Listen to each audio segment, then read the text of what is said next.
Hello everyone, welcome to a new video of stock market move. আমরা আজকে আবারও একটি নেগেটিভ ইন্ডেক্স দেখতে পেয়েছি অ্যান্ড আমরা কিন্তু রিসেন্টলি ডিসকাস করছিলাম, ইভেন লাস্ট ভিডিওতে আমরা ডিসকাস করেছি যে বাজার কারেকশন যাওয়া উচিত, কারেকশন গেলে কতটুকু যাওয়া রিজনেবল অ্যান্ড আমরা মনে করি কারেকশনে একমাত্র বাজারকে আরো সামনে শক্তিশালী করে নিয়ে যাওয়ার একটা ভালো ইভেন্ট হিসেবে দেখা যায়।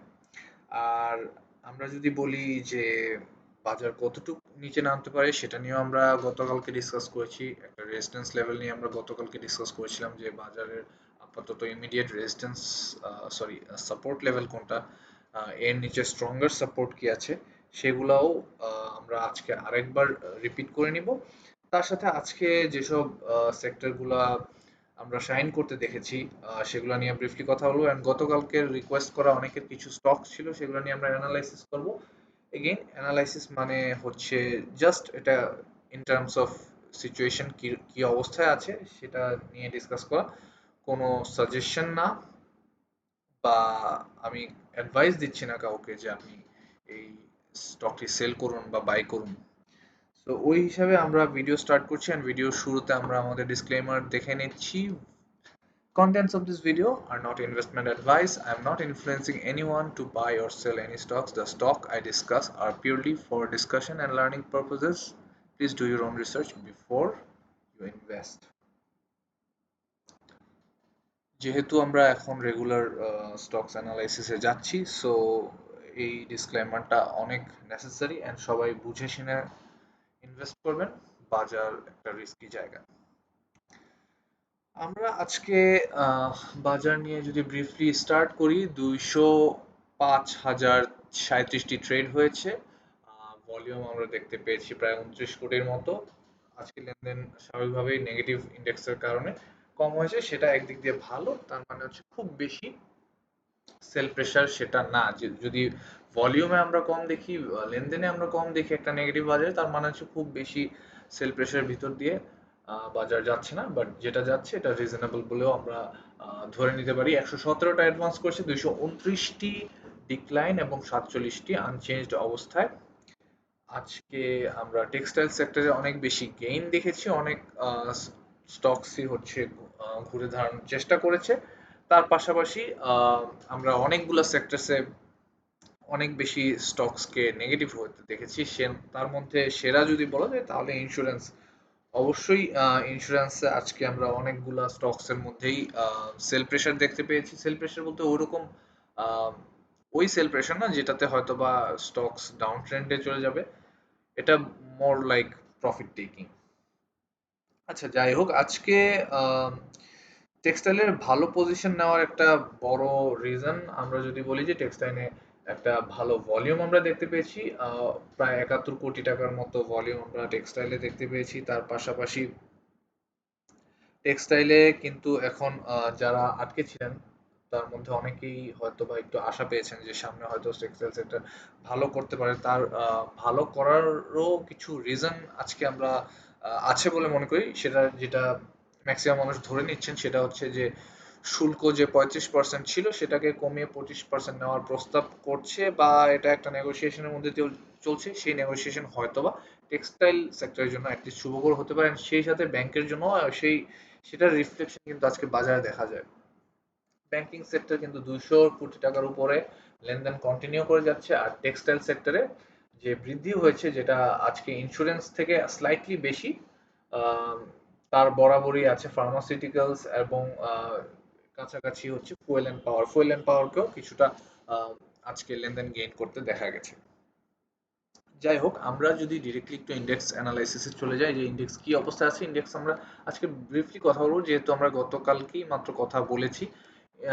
5,408 লেভেলে আমরা যে একটা রেজিস্ট্যান্স দেখেছিলাম সেটা কে চেজ করে সেটার থেকে রিজেক্ট হয়ে এখন আপাতত বাজার 5,332 লেভেলে অবস্থান করছে। আমাদের এখন ইমিডিয়েট সাপোর্ট যদি আমরা বলি, 5,332 আসলে কোনো ওরকম সিগনিফিক্যান্ট সাপোর্ট না।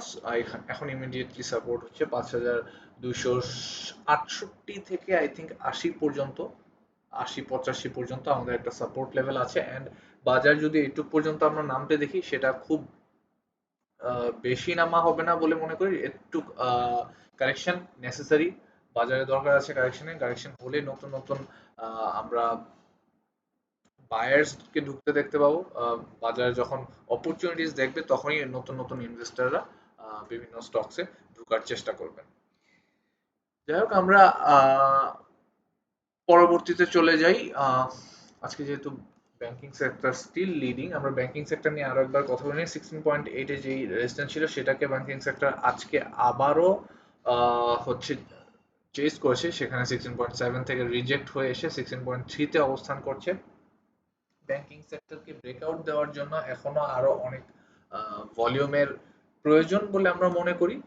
যদিও আজকে নেগেটিভ হয়েছে ব্যাংকিং সেক্টরে, কিন্তু ব্যাংকিং সেক্টরে অনেকগুলো স্টকস এর মধ্যেই আমরা দর বৃদ্ধি দেখতে পেয়েছি। সেগুলোর মধ্যে যদি আমরা অন্যতম বলি, আমি একটু আরেকটা স্ক্রিন থেকে আপনাকে দেখে জানাচ্ছি। অন্যতম হচ্ছে এর মধ্যে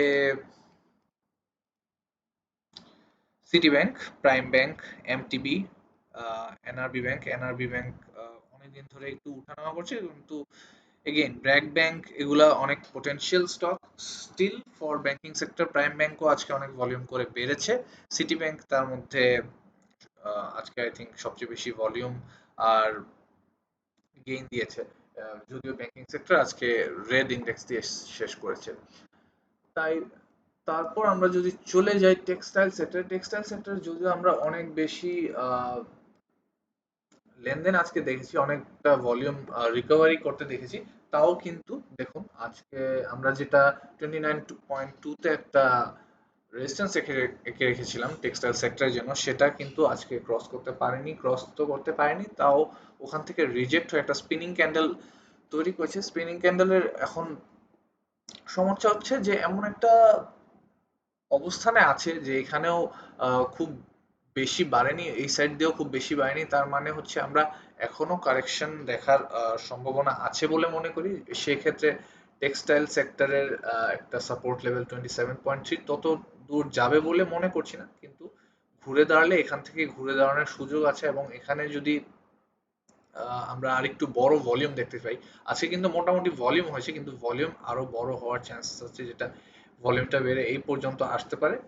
সো 70 কোটি টাকার জায়গায় যদি আমরা 115-20 কোটি টাকার মতো লেনদেন দেখতে পাই, মোটামুটি একটা চান্স আছে টেক্সটাইল সেক্টর স্টক গুলোকে ভালো করার। বাট আপাতত এই রেজিস্ট্যান্স লেভেলকে ব্রেক করতে হবে। অ্যাটলিস্ট টেক্সটাইল সেক্টরের জন্য ভলিউম এখন বৃদ্ধি করা অনেক বেশি ইম্পর্টেন্ট যদি আমরা ফিউচারে এই স্টকগুলোকে ভালো করতে দেখতে চাই। আমরা যদি এখন একটু ইন্স্যুরেন্স সেক্টরে চলে যাই, ইন্স্যুরেন্স সেক্টরে আজকে আমরা একটা রেড ক্যান্ডেল দেখেছি। ইন্স্যুরেন্স ক্যান্ডেল, ইন্স্যুরেন্স সেক্টর কিন্তু মাঝে 34.4 এর যে একটা বড় ভলিউম নিয়ে 34.4 লেভেলে যে একটা সাপোর্ট নিয়েছিল, সেই সাপোর্টের পাশাপাশি কিন্তু উঠেই পাশে একটা রেড ক্যান্ডেল করেছে, যেটা আজকে 34.3 তে নেমে এসেছে। এখন ভালো জিনিস যেটা ইন্স্যুরেন্স সেক্টরে, ওই যে পরিমাণ এখানে গ্রিন ভলিউম আছে ওই হিসাবে কিন্তু রেড ভলিউম অত বেশি না আর আজকের আমার মতে আজকের সাপোর্টটাকে ধরেই কিন্তু কারেকশনটা আমরা খুব বেশি দেখতে পাইনি। এখন যদি বৃদ্ধি পাওয়ার হয় এখান থেকে ইন্স্যুরেন্সকে এই সাপোর্ট লেভেল ধরেই উপরে উঠবে, আর না হলে হয়তোবা আমরা আরো একটা রেড ক্যান্ডেল যদি দেখতে পাই, বড় কারেকশন যদি দেখতে পাই, সেটা হয়তোবা এই পর্যন্ত নামতে পারে। এখন ইন্স্যুরেন্স সাপোর্ট লেভেলে থাকা সত্ত্বেও ইন্স্যুরেন্সের যেসব স্টক গুলো আছে ওগুলাতে কিন্তু আমরা খুব বেশি দরপতন হতে দেখিনি আজকে। ইন্স্যুরেন্স যদিও লালের সমারোহ ছিল, আমরা সেটার একটা রিফ্লেকশন প্রবাবলি দেখেছি হচ্ছে এখান থেকে উঠে এসে যারা এখানে একিউমুলেট করতে পেরেছেন স্টকস, তারা কিন্তু এই লেভেলটাতে আসলে একটা প্রফিট বুকিং এর টেন্ডেন্সি দেখা যায়, যেখানে অনেকেই প্রায় 10 থেকে 15% মতো প্রফিট হয়তো বুক করে ফেলতে পেরেছেন। আই থিঙ্ক এর থেকে বেশিও করা যাবে।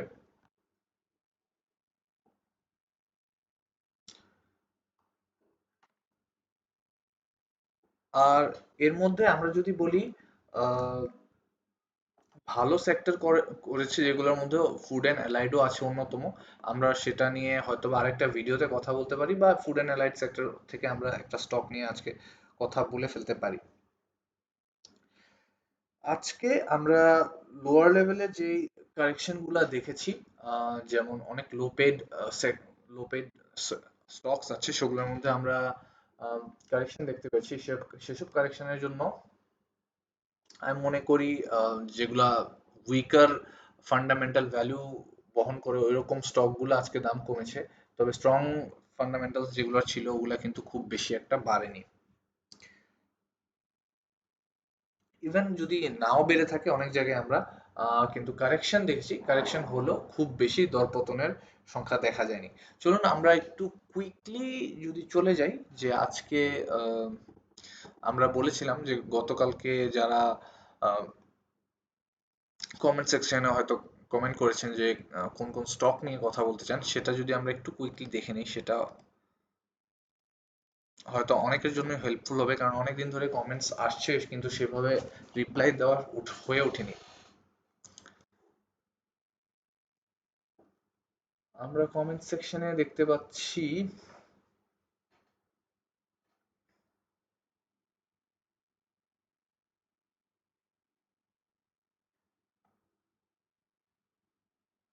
সিএলআইসিএল নিয়ে এক ভাই জানতে চেয়েছিলেন। আমরা সিএলআইসিএল দেখে আসতে পারি। সিএলআইসিএল নিয়ে যদিও একটা সমস্যা চলছে, সেটা হচ্ছে যে এই স্টকটাতে আসলে ওইভাবে আমরা উঠার স্কোপটা নিয়ে যে কথা বলবো সেটা হয়ে উঠছে না। এটার একটা বড় রিজন হচ্ছে নো ডিভিডেন্ড কিন্তু ঘোষণা করেছে এর মধ্যে সিএলআইসিএল এর জন্য, অ্যান্ড সেটা অ্যাকচুয়ালি স্টকটার ওভারঅল যে ফান্ডামেন্টাল ভ্যালু আছে ওটাকে একটু কমিয়ে দিয়েছে আজকে। যদিও সিএলআইসিএল কে আমরা হালকা বাড়তে দেখেছি, সেটা কিন্তু 51 লেভেল থেকে রিজেক্ট হয়ে আবার 49.1-এ এসে আছে। সেল প্রেসার মূলত এই স্টকটার মধ্যে বিদ্যমান আপাতত। সিএলআইসিএল এর যদি আমরা একটা ভালো রেজিস্ট্যান্স পয়েন্ট চিন্তা করি, এখানে খুব ক্লিয়ারলি না বোঝা গেলেও আহ, আমরা যদি হিস্ট্রিক্যাল ডেটা দেখি, এখানে একটা রেজিস্ট্যান্স আমরা কল্পনা করতে পারি 51.3-তে। একটা ভিজিবল ইমিডিয়েট বলবো না, হয়তো বা সফটই হতে পারে। একটা সফট রেজিস্ট্যান্স আছে, যেহেতু ইন্স্যুরেন্স সেক্টর ওভারঅল এখন একটা মোমেন্টামে আছে, হয়তো বা আরেকটু ভলিউম যদি এখানে বৃদ্ধি পায় তাহলে হয়তো বা আমরা 51.3 এর উপর ঘুরে দাঁড়াতে দেখতে পারি। কিন্তু সে পর্যন্ত যারা হয়তোবা সিএলআইসিএল নিয়ে হোল্ডিং এ আছেন, তাদেরকে একটু ধৈর্য ধরতে হবে এই এই লেভেলটা হওয়া পর্যন্ত। 56 হয়তোবা যাবে না আমাদের, যেহেতু লো ডিভিডেন্ড একটা ব্যাপার আছে। নো ডিভিডেন্ডের ব্যাপারটা হলো যে যখন একটা যখন একটা স্টকের মধ্যে একটা নো ডিভিডেন্ড এসে পড়ে, তখন কিন্তু স্টকটার অনেক ইন্টারেস্ট স্মার্ট প্লেয়াররা হারিয়ে ফেলে। আর যদিও ওই স্টকের মধ্যে কখনো আপনি বড় উত্থান দেখতে পান, যেমন এরকম একটি রান যদি আপনি দেখতে পান, তখন সেটা হবে একটা গ্যাম্বলারের সিগন্যাল, অ্যান্ড গ্যাম্বলারদের গেমগুলো ইউজুয়ালি এরকম স্টকের জন্য অনেক রিস্কি হয়। আমি রেকমেন্ড করি না কাউকে ফান্ডামেন্টালি উইক বা নো ডিভিডেন্ড স্টকে ইনভেস্ট করা, আমি নিজেও করি না, এন্ড মানুষকে ট্রাই করি উৎসাহিত না হওয়ার জন্য। যাই হোক, আমরা আপাতত সিএলআইসিএল এর অবস্থান দেখতেছি 49.1-এ। এর আপাতত সেল টার্গেট হতে পারে 54.8। এর বেশি যাওয়াটা হয়তো বা রিস্কি হয়ে যেতে পারে। এখনো লাইফ ইন্স্যুরেন্স সেক্টর বলুন বা জেনারেল ইন্স্যুরেন্স সেক্টর বলুন, সবগুলাতেই অনেক ভালো ভালো স্টকস আছে যেগুলো নিয়ে আমরা স্টাডি করতে পারি, রিসার্চ করতে পারি। সেই অনুযায়ী আমরা কিন্তু আহ, অন্যান্য যেসব স্টক আছে সেগুলোর দিকেও চোখ দিতে পারি। নট নেসেসারিলি আমরা ইন্স্যুরেন্স সেক্টরের স্টক নিয়ে কথা বলবো শুধু। ইউনিয়ন ইন্স্যুরেন্স নিয়ে জানতে চেয়েছেন। Union insurance on the other hand একটা ভালো স্টক। আমরা জানি যে অলমোস্ট ভালো ইপিএস দিয়েছেন, ভালো ইপিএস গত বছরের তুলনায় রিসেন্টলি ইউনিয়ন ইন্স্যুরেন্সের ইপিএস ঘোষণা হয়েছে, এবং আই থিঙ্ক গত বছরের তুলনায় ভালো ইপিএস দিয়েছে, সেটার একটা রিফ্লেক্ট হয়তো বা আমরা খুব সুন দেখতে পারবো। আপাতত যদি আমরা এই স্টকটার একটা সাপোর্ট লেভেল চিন্তা করি, সাপোর্ট লেভেল হিসেবে আহ, এখানে এটাকে দেখতে পাচ্ছি। এটা একটা স্ট্রং সাপোর্ট লেভেল হবে এই স্টকটার জন্য 32.3। আগেও এই সেক্টরের এই স্টকটা এই 32 লেভেল থেকে আসলে রিজেক্ট হয়েছে। রিজেক্ট হয়ে যাওয়ার পরে এখানে যখন ডাউন ট্রেন্ডে এসে পড়ে, তখন আপ ট্রেন্ডের সাথে কিন্তু স্টকটা বেড়ে একদম 24 টাকা থেকে 36 টাকা পর্যন্ত এসে পড়েছে। হোপফুলি এটার রান এখানেই শেষ না। সামনে হয়তোবা আমরা এটার আরো একটা বুলিশ মোমেন্টাম দেখতে পারি, যেহেতু একটা ভালো ইপিএস, ভালো নিউজ আছে। ভালো নিউজের সাথে সাথে একটা ইন্স্যুরেন্স সেক্টরে যদি আমরা ভালো মুভমেন্ট দেখতে পাই, সেই হিসেবে ভালো রান করা উচিত। আমরা তার সাথে আরো একটি যেটা রেজিস্ট্যান্স লেভেল ফেস করছে, সেটাও যদি আমরা একদম স্লাইটলি দেখে নিই।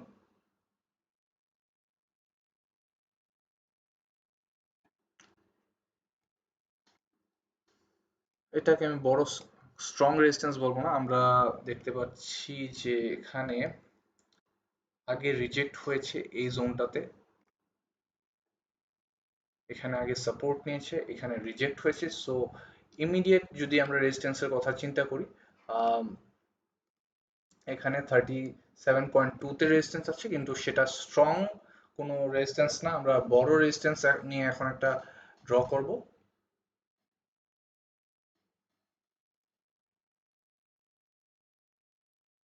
বড় রেজিস্ট্যান্স আপাতত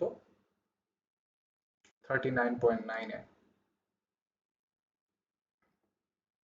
বা 40 চিন্তা করে নিন। 39.40, 39.9 আর 40 মধ্যে খুব বেশি ডিফারেন্স নাই। আপাতত ইউনিয়ন ইন্স্যুরেন্স নিয়ে যদি আপনারা রান করতে চান, যদি 36 টাকায় থাকে, 39.9-এ একটা স্ট্রঙ্গার রেজিস্ট্যান্স থাকবে। সেল করার জন্য যদি টার্গেট হয় বা ফিউচারের জন্য রাখতে পারেন, তবে শর্ট টার্ম প্রফিট বুকিং এর জন্য 40 লেভেলে প্রফিট বুক করতে পারবেন। কিন্তু এটা যদি ক্রস করে যায়, হোপফুলি 53 পর্যন্ত কোনো সমস্যা হবে বলে আমি মনে করছি না।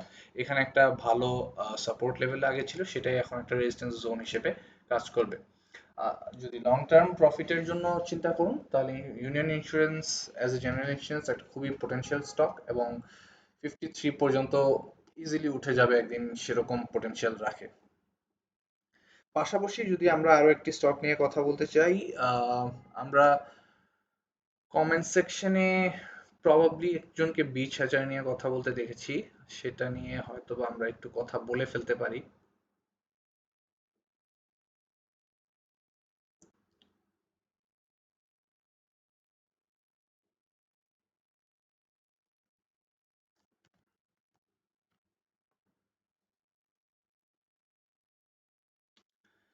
বিচ হ্যাচারি অত্যন্ত ভালো মানের একটি স্টক, অ্যান্ড এটা যে স্ট্রাগলটা এখন ফেস করছে সেটা হচ্ছে 47.2 লেভেলে।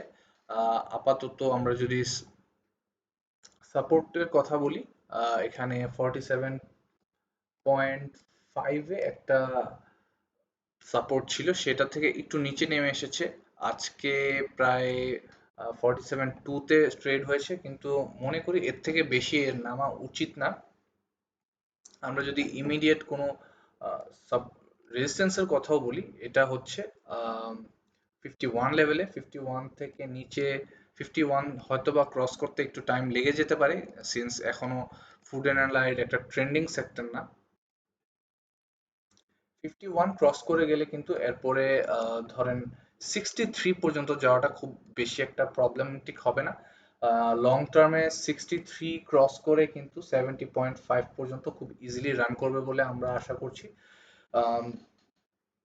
বিচ হ্যাচারি আমরা যদি ধরি একটা স্ট্রং ফান্ডামেন্টালের স্টক হিসেবে, এখানে এই প্রাইসের অ্যাভেলেবেল থাকাটা আসলে ডিজার্ভ করে না। আমরা যদি লং টার্মের কথা চিন্তা করে এই স্টকটা কালেক্ট করতেও চাই, আহ, আমি মনে করি অ্যাটলিস্ট 70.5 পর্যন্ত এই স্টক আপনাকে নিয়ে যেতে পারবে, সেটা নিয়ে কোনো সন্দেহ নেই।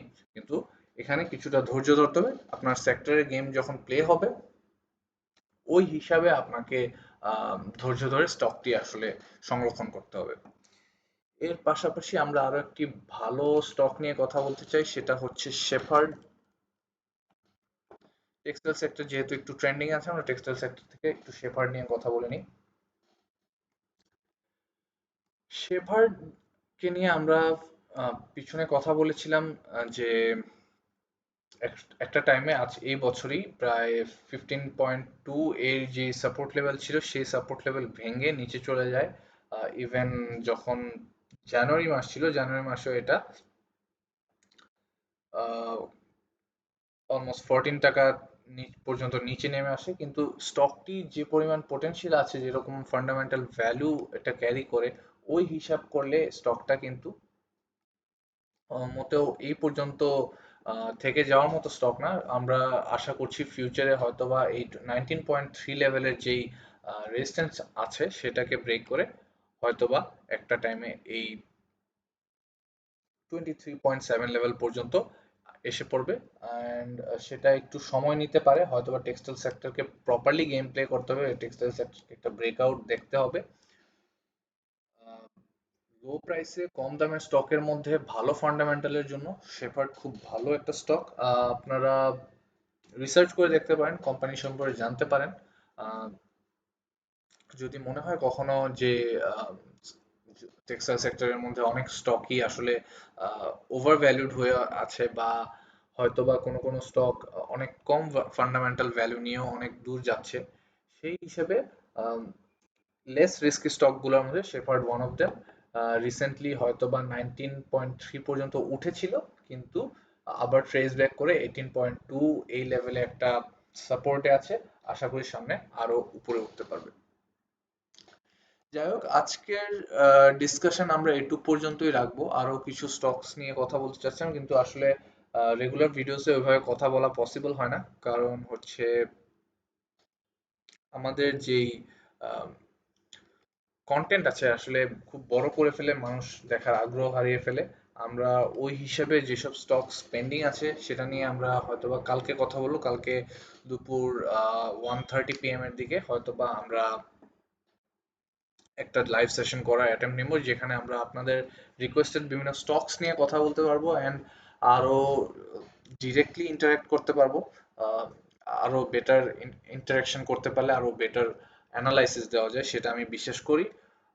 যদি আপনারা ফ্রি থাকেন, অবশ্যই 1:30 PM এ কালকে দেখা হচ্ছে। আমরা লাইভ ইন্ডেক্সও দেখবো, অ্যান্ড পাশাপাশি বাজারের অবস্থা নিয়েও ডিসকাশন করব। যাই হোক, সে পর্যন্ত আজকের জন্য এখানেই। আপনারা যদি ভিডিওটিতে সাবস লাইক দাও,